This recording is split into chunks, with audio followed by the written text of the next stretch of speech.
You are listening to Pocketful of Diamonds, Book 7 of the Nadia Wolf series, written by Nicolette Pierce. Copyright 2016. Audio copyright 2025 by Pierced Heart Publishing. Digitally narrated with full cast of voices.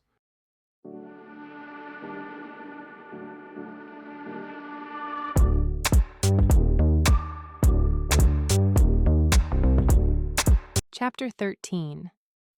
Gwen had imagined her wedding ever since she was a little girl. Those dreams became less and less with each year that passed. Now in her early 30s, she had to laugh at herself.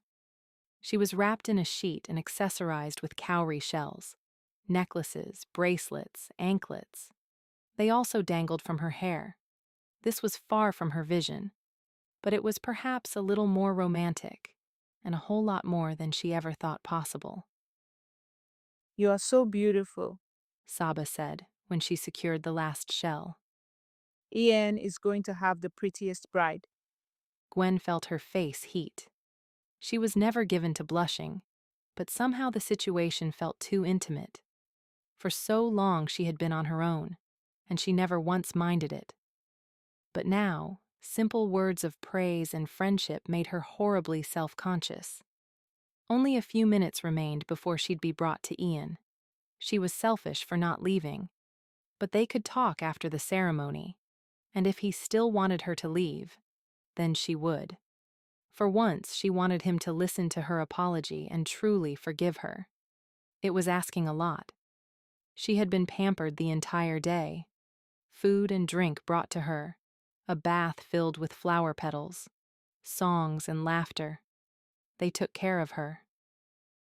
Good thing Jasper never returned. I was afraid that he would ruin everything. I don't like him. I suspect he won't return until he can find more information. He doesn't strike me as the type to toil in the fields when he can sit inside an air-conditioned office. Do you think it's air-conditioned? She asked, her face lighting. I have heard about machines like that. You stick them in windows and your room turns to ice. Not quite ice, but cool. Do you have one at home? Gwen nodded. Saba sighed.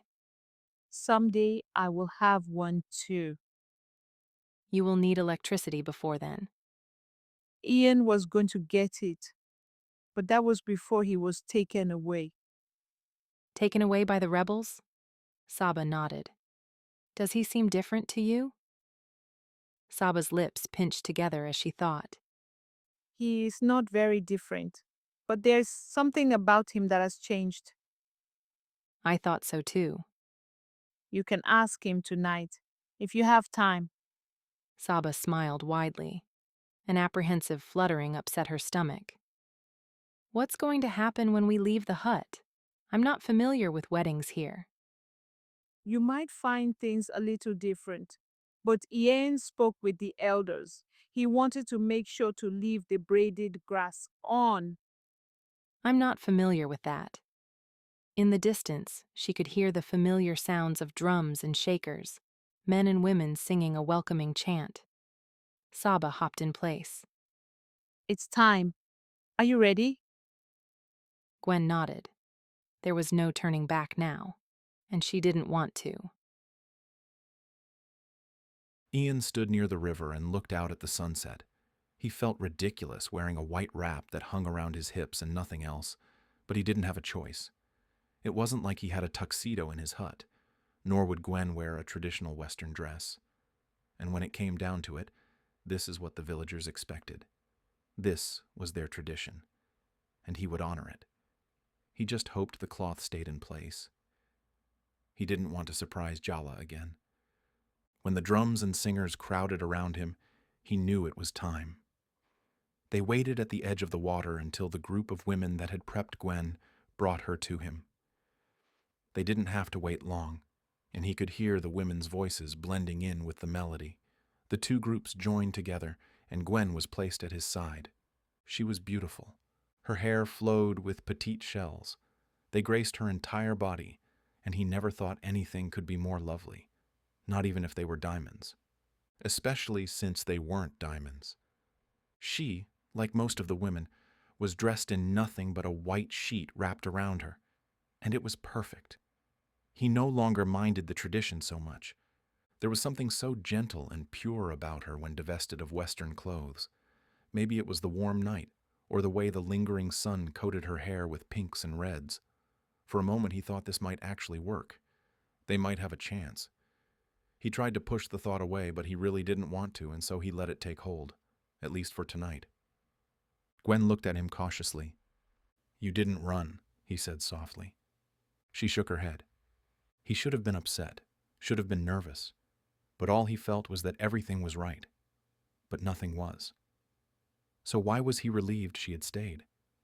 He didn't want to think about it, not when she looked at him that way, the way that made him lose all coherent thought, the way that made him want to sink his hands into her hair and bring her mouth to his. Ian took her hand as part of the ceremony, but he would have done it anyway. He wanted to feel her, to know this was real. He was barely aware of Jala as she wrapped braided grass around his hands and Gwen's, binding them together. Jala sang with the others, her voice standing out as it cracked and wavered. Gwen didn't say anything, just watched in fascination. When Jala tucked in the last piece of grass, she lifted their bound hands into the air 3 times, then led them to the dance circle. For the first time since Gwen was brought to him, she looked nervous. I don't know how to dance like this. They don't care. If they did, they'd never let Gerard in. Ian nodded over to where Gerard had joined in. His steps might have been in sync with the others, but his body and arms were not. She laughed softly and nodded to proceed. It wasn't long before she moved along with the rest, and he became acutely aware of how fluidly she moved against him. It made him wonder about the night. Made him wonder about many things. What happens after we dance? We eat and drink and probably dance again. No, I meant for the ceremony. As realization sank in, Ian smiled. She didn't realize they had been married already. She was still waiting for vows and "I do." Would she be disappointed without them? He pulled her from the circle, their hands still entangled. With his free hand, he curled his fingers through her hair and brought her close. "There's only this," he said as he touched his lips to hers. He wanted to deepen the kiss, but held back for both their sakes. She surprised him by teasing his lips with her tongue. He grinned and broke away. Does that mean we are married? We were married when Jala lifted our hands. Her eyes widened. That was fast. Gwen looked down at the braided grass. How long do we keep this on? All night, he lied. Gwen couldn't take her eyes off Ian. He seemed light, free, happy. Was it possible? Could it be that he was happy she'd stayed? It seemed like too much to hope for. But as the night progressed and they ate and drank, he never once faltered, never let his emotions sway. He was amazing. After all she had done to him, he didn't push her away or make her regret staying. He kept her close. She wished the night would never end, that they could live in this bubble for an eternity. As she sat next to him, they watched as the party continued. Saba had danced nearly the entire night, and Gwen envied her energy. But Gwen was quite content sitting next to Ian. Not that he could go away without dragging her along. They were still tied together. She liked the tradition. Ian leaned over, his shoulder rubbing against her, the warmth of his lips touching the shell of her ear. Let's go. There were still so many people around, all celebrating for them. Won't they notice? Of course, but if we don't go now, we'll be stuck babysitting Gerard. Gwen scanned for Gerard and found him stumbling out of the canteen. Maybe we should get him home first. Fode will see him home. Are you sure? She would hate for anything to happen to him. While Gerard had been less than civil with her, even tying her up like a mummy, he had made a conscious effort to bite his tongue this evening.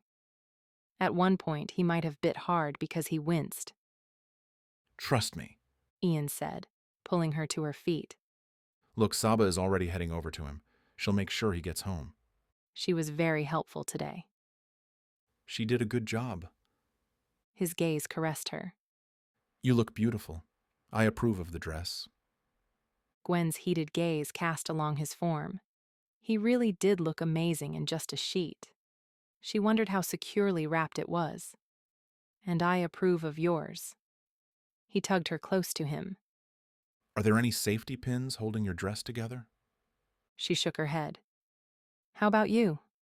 He smiled. I'd never cheat. He nudged her down the trail to his cabin, and she was happy to follow. However, a word tripped in her brain, and she wondered at it. Cheat. He had told her he wasn't married well before the ceremony, but how was that possible? She didn't think he was a cheater, so what had happened to Nadia, the woman who said she was married to him? Ian must have felt her slow and looked over at her. What's wrong? We can go back to the party if you want.